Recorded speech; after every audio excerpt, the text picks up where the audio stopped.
Hello, good afternoon. So, we are again back to the same story. I'm very sorry, first of all, let me tell to all my students, my parents, that I'm very sorry that I couldn't complete the story in the stipulated time, but I am back again. And do you remember that story of the emperor who was very fond of dresses? And we have listened to the story till the point where the emperor himself is going to see the robe which is invisible to all those who cannot do their jobs properly. ठीक, उतना तक याद है ना कि दो चालबाज बुनकर आया था और वो लोग सबको बुद्धू बना रहा था और राजा को बोला कि ऐसा एक हम लोग कपड़ा बना रहे हैं जो सिर्फ बुद्धिमानों को और जो अपना काम अच्छा से कर पाते हैं उसी को दिखाई देगा, बाकी लोग को दिखाई नहीं देगा। तो मंत्री, ज्ञानी, गुणी सब लोग झूठ बोल दिए राजा को कि हाँ बहुत अच्छा, बहुत सुंदर सा कपड़ा है, लेकिन actually there was nothing. So our story again starts. So now the emperor himself is going to see the cloth. And the cloth is nowhere because those two tricksters, they have not made anything. They have only told everyone that they are making a very nice and very beautiful cloth. Now emperor is going to see. Now see, let us see what happens. The emperor's smile disappeared as soon as he gazed at the looms that were quite empty.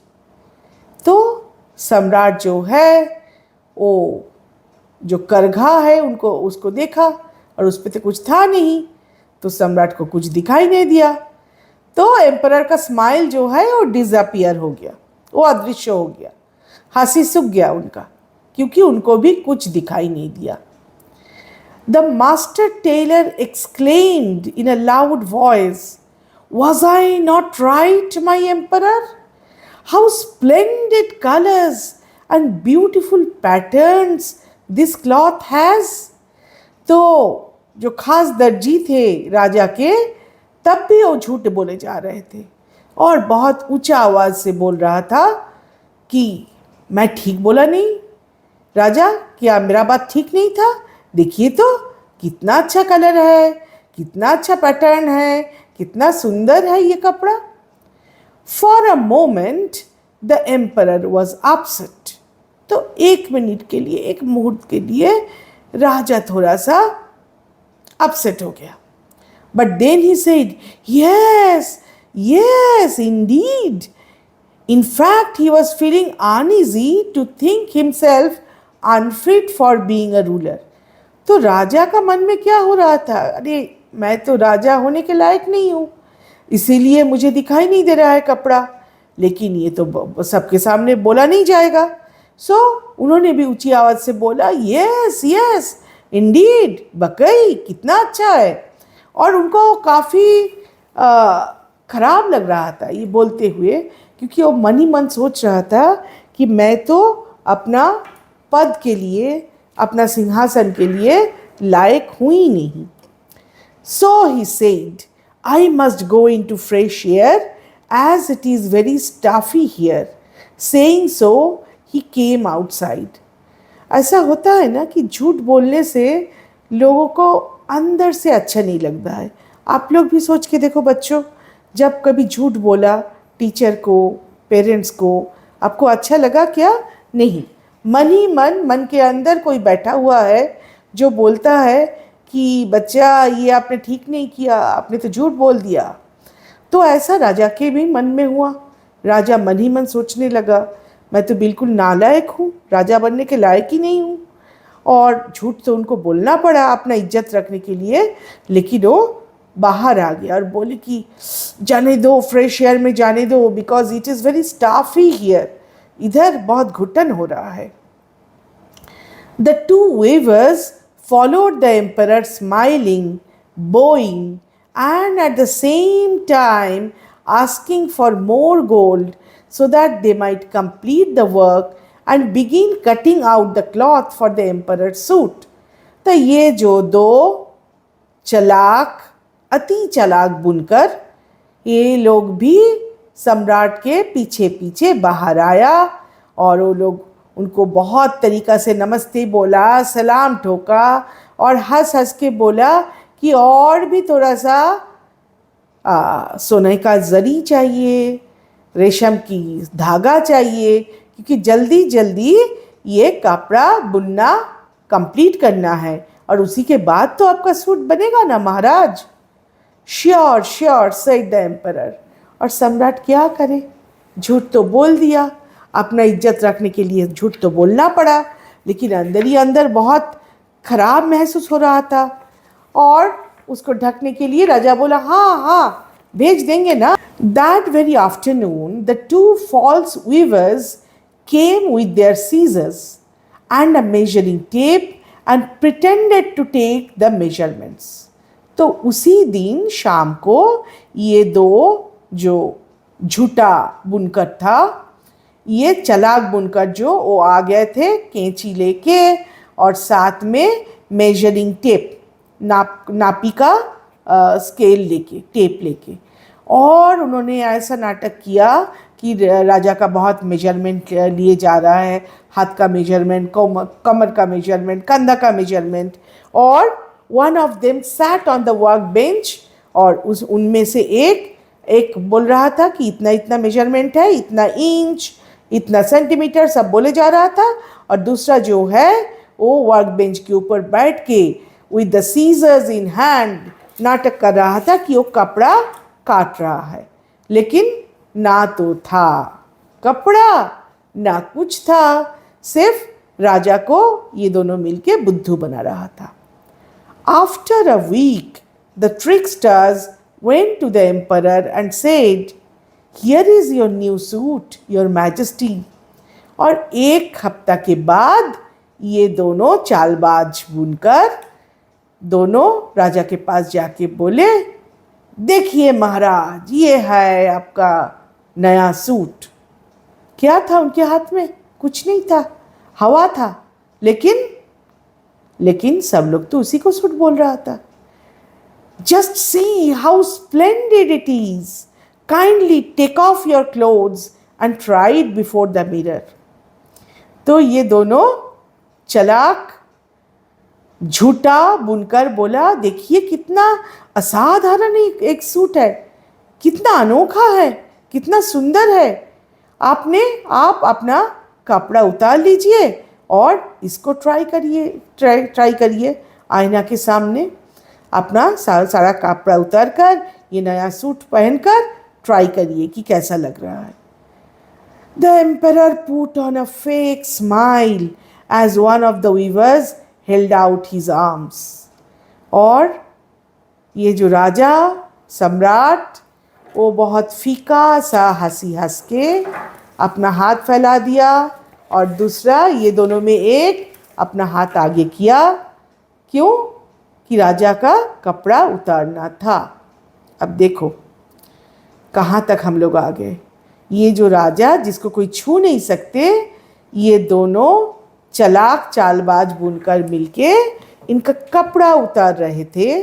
और राजा लोगों के डर से, इज्जत की डर से, झूठ सामने आ जाएगा इसके डर से, राजा चुपचाप अपना कपड़ा उतारने दिया। The emperor took off all his clothes. तो सम्राट ने अपना सारा कपड़ा उतार लिया and stood patiently, smiling while the two tricksters tried the invisible suit on him. और राजा खड़ा था बेवकूफ़ की हंसी हंसते हुए, और ये जो दो चालबाज बुनकर ये इनविजिबल सूट, जो अदृश्य सूट उन्होंने बनाया, वो उनके ऊपर ट्राई कर रहा था, ट्राई करने का नाटक कर रहा था। ऑन हिम मटरिंग, और साथ ही साथ बड़बड़ भी कर रहे थे, what a beautiful suit with gorgeous colours and fitting so smartly. और उन्होंने तब भी राजा को बोला, अरे क्या अनोखा सूट है, असाधारण, और कितना आपको फिट किया। Thereafter, the two tricksters quietly left the palace with their bags stuffed with silk and gold threads. उसके बाद क्या हुआ? ये दोनों चालबाज बुनकर अपना अपना थैला, अपना बैग, ढेर सारा रेशम, ढेर सारा सोना से एकदम खचाखच भर के वो लोग पैलेस से रवाना हो गया। They hurried away from the town as fast as their legs could carry them. और ये दोनों झूठा चालबाज बुनकर बहुत जल्दी जल्दी पैर चला के, as fast as their legs could carry them, जितना जल्दी हो सके इस शहर से वो चलते बने, ताकि उनका झूठ, उनका फरेब सामने ना आ जाए। Back in the palace, the emperor set off down the street beneath a beautiful canopy along with his courtiers. और पैलेस में क्या हुआ? क्या मज़ेदार बात! ये जो सम्राट नालायक, बकई बुद्धू, बकई नालायक सम्राट, he set off means started, down the street। नया सूट है, दिखाना है, चाहे मुझे दिखाई ना दे, लेकिन जो लायक है, जो अपना जॉब के लिए फिट है, उसको तो दिखाई देगा। सो उन्होंने चलते बने, set of down the street beneath a beautiful canopy along with his courtiers. तो उनके सभासद जो थे, सभा के जो मेंबर्स थे, मंत्री, सभा के बाकी सब लोग, सबको लेके माथा के ऊपर एक बहुत अच्छा सा सामियाना पकड़े हुए थे लोग, और राजा ने चल दिया। All the people in the street said the emperor's new clothes are incomparable। और जो भी राजा के प्रजा नीचे खड़े थे, रास्ता के दोनों तरफ राजा को देख रहे थे, उन्होंने भी बहुत अच्छा से बोला, अरे भाई, हम लोग के सम्राट का नया सूट जो है ये तो असाधारण है, इसके साथ किसी का कंपैरिजन चलता ही नहीं, इनकम्पेरेबल, बेजोड़ है राजा के suit. But it doesn't have anything on, said a small child. तो एक छोटा बच्चा से रहा नहीं गया। बच्चा क्या होता है? बच्चा दिल का सच्चा होता है, वो सच बोलते हैं, ठीक। तो छोटा बच्चा से रह नहीं गया, उन्होंने बोला, अरे भाई, सम्राट तो कुछ पहने हुए ही नहीं है, वो तो बिल्कुल नंगा है। Quite व्हिस्पर्ड his father. उसके पापा बोले, चुप चुप, आवाज नहीं करना, सच नहीं बोलना। While those around him only smiled in sleeves and chuckled। और उनके चारों तरफ जो भी लोग खड़े थे सब हंसे, और एक्चुअली राजा की दुर्गति के ऊपर हंसे, बिकॉज उनको भी तो कुछ नहीं दिखाई दे रहा था। राजा कैसा था? राजा बिल्कुल नंगा था। ये एक बहुत अच्छा स्टोरी है बच्चों, क्योंकि ये एक्चुअली हम लोग को अपना आईना दिखाता है। जो लोग झूठ बोलते हैं, जो लोग मन ही मन जानते हैं कि वो किसी काम के लायक नहीं है, वो जब झूठ बोलते हैं, एक दिन ना एक दिन सच्चाई के सामने उनको नंगा होना पड़ता है। उनका सच्चाई पूरा दुनिया को दिखाई देता है, लेकिन झूठा इज्जत को संवारते हुए वो लोग बोल नहीं सकते, ठीक है। ये जो स्टोरी है उसके ऊपर बहुत अच्छा बहुत सुंदर सुंदर कविता भी लिखा हुआ है कि राजा जो है या कोई भी संस्था या किसी को भी चलाने वाला जो है, उसको हमेशा सच का सामना करना चाहिए और अपना जो रिस्पॉन्सिबिलिटी है उसके लिए फिट बनना चाहिए। नहीं होगा तो एक दिन अपना इज्जत को संभालने के लिए झूठ बोलते बोलते दुनिया के सामने उसको बिल्कुल नंगा होना पड़ता है। तो इससे क्या आप लोग को सीख मिला?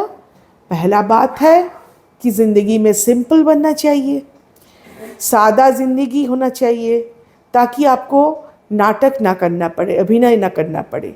और आप लोग खुद जब सच्चे हो जाओगे ना, तो दुनिया में भी आपका सामना सच्चाई से भी होगा, और सच्चाई जितना भी कड़वा हो वो आपको नंगा नहीं करती है। अगर आप सच्चाई का सामना कर सकते हो तब हमेशा आखिरी में जीत आप ही की होगी।